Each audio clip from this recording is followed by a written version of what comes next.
Hey guys, welcome back to my channel. Let's make a two-tone cat beanie using an assortment of pink worsted weight yarn, a 6mm crochet hook, and some scissors. Jumping straight in, I'm using two different color pinks.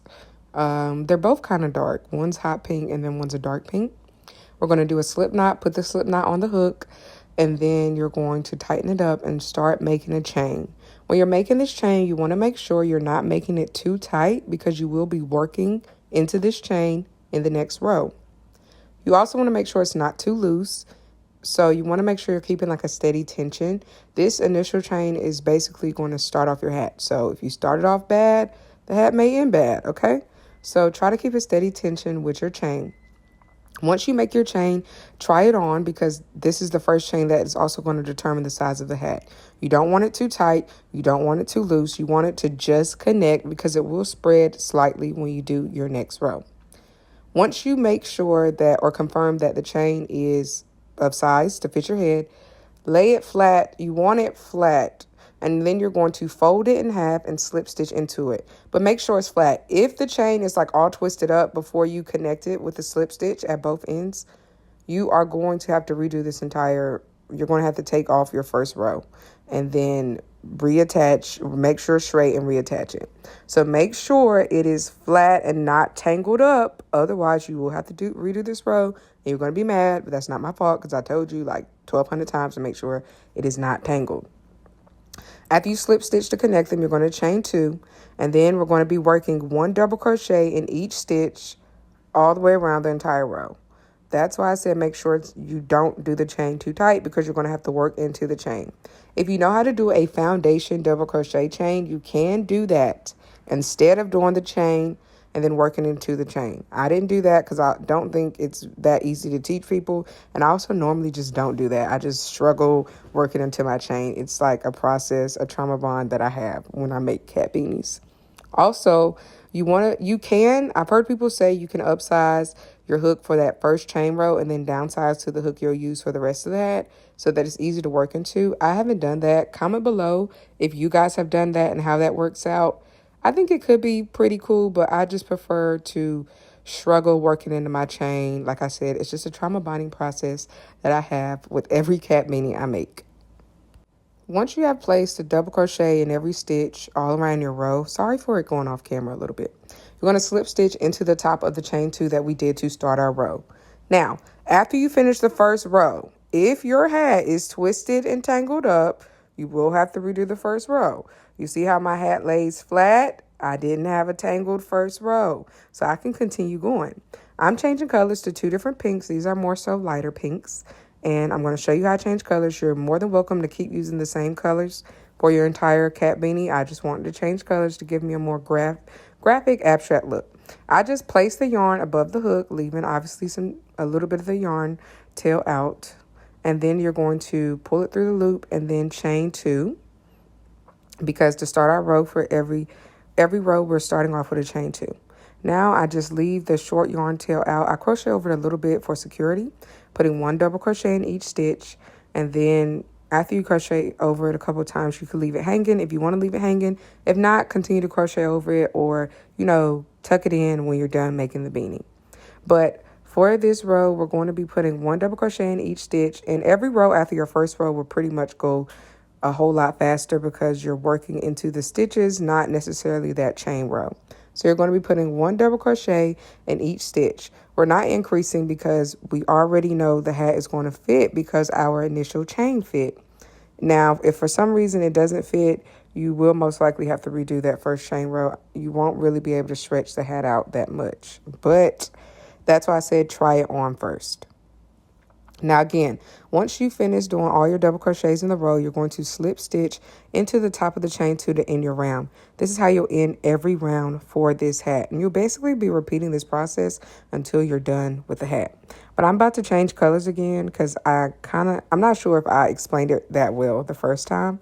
But I'm going to re-explain it as I change colors. Again, I change colors every row for this hat. You don't have to. So you're just going to lay the yarn across your hook and pull it through the loop on your hook. And then you chain two to start your round. I tighten it up by pulling the yarn from the previous row. And then I just continue crocheting over my other yarn tail, and I just keep doing 1 double crochet in each stitch as normal. And remember, every round will end with you slip stitching into the chain 2 that you did to start your round. I'm going to come back once I've finished working a couple, well, I'm saying round, I meant to say rows, but I'm going to come back once I finish working a couple rows to show y'all how my hat is looking. But you're basically just repeating a chain 2, 1 double crochet in each stitch, slip stitch into the chain 2. Row 2 is going to be repeated until you have the length of the hat that you desire. This is what your two-tone cat ear beanie will look like after row 6. I typically like to do 11 rows, and then I use row 12 to close, and I close with the half double crochet stitch. So I'm going to come back after I finish row 11 and we're going to close. Okay, so these are some of the other two-tone cat ear beanies I've done, and some of, you could tell the sizes are different. This one I had a super loose tension, which is why it's super kind of larger. And like, if you want the ear part to be higher, do more rows. If you don't, do less rows. This is one of my faves. It's actually one of the smallest ones I've made, but it still fits my head. However, it is kind of long, so I do have to fold it over a little bit to get the cat ear look and or pull it down some. And this is one of the scrap ones I made. Just be mindful of your tension. At the top it's tighter, at the bottom it got looser. Now your beanie will stretch once you put it on your head. Just similar to the slouchy beanies, it will stretch, but you can just play around with the amount of rows that you do. Like I said, I typically like to do 11 rows. I don't really do more than 12. If you're getting up to like 13, it's probably going to be a little too high and you're going to have to pull it down.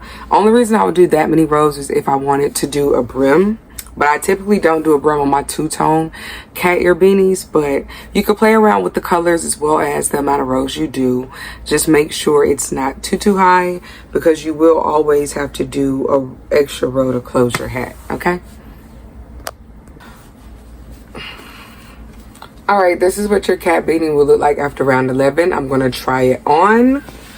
All right, and that's a pretty decent size. And then we're going to do round 12, which is going to be half double crochets to close. You can do double crochets. I just do half double crochets. That's just my personal preference. I just like to use that as a closing stitch. So yeah, one last round and then we are done. Okay, now that we have our hat the length we want, you're going to chain 2. I'm using the half double crochet stitch. You can use the double crochet stitch to close if you like to. I just prefer the half double crochet as a closing stitch. And we're going to just make sure you're inserting your hook inside of both sides of the hat, obviously to close it, otherwise it won't be closed. But you're just inserting, I yarn over, insert my hook into the front and the back, and then I pull through all the loops on my hook, doing a regular double, well, half double crochet. Again, you're welcome to use the double crochet stitch because we did use that for the hat. I just prefer to use the double crochet as like a hem and closing stitch because I feel like it's more secure than the double crochet stitch, but it also kind of gives you the same length as the double crochet stitch. Like I said, do as you please, use what stitch as you please for your hat, guys. It's perfectly fine. It won't really matter if you use the double crochet stitch. I tried to give y'all a more zoomed in look of me closing the hat, but I ended up like taking it off screen majority of the time. I'm sorry for that, but you just keep going, and like on that very inside, you're going to go through those last 2 stitches as well. And I like to chain 1 to secure my yarn, then you cut it, pull it through, and then I just left it hanging because I wanted the scrap yarn look. But if you want, you could tuck that in or hide it. And you guys, that's it. That's how you make the two-tone slouchy beanie. All right, y'all, this is what your two-tone cat ear beanie will look like after round 12. And we just did half double crochet to combine both sides. You can do double crochet if you prefer. I just like half double crochet. All right, and this is what the front, well, technically either side could be the front. This is the scrap side, and this back side doesn't really have as much scrap pieces hanging out, so I could have a scrap side and a non-scrap side if I want to be casual. And you just like fold the corner pieces over to give you that cat ear point. And this is how it turned out, guys. Hope you like it. Make sure you comment, like, and subscribe. Let me know if y'all have any questions in the comments below. And if you do use this video to make this hat and you post it on other platforms, you could tag me at Strangz and I will comment and repost. Thank y'all for watching. See y'all in the next video. Toodles.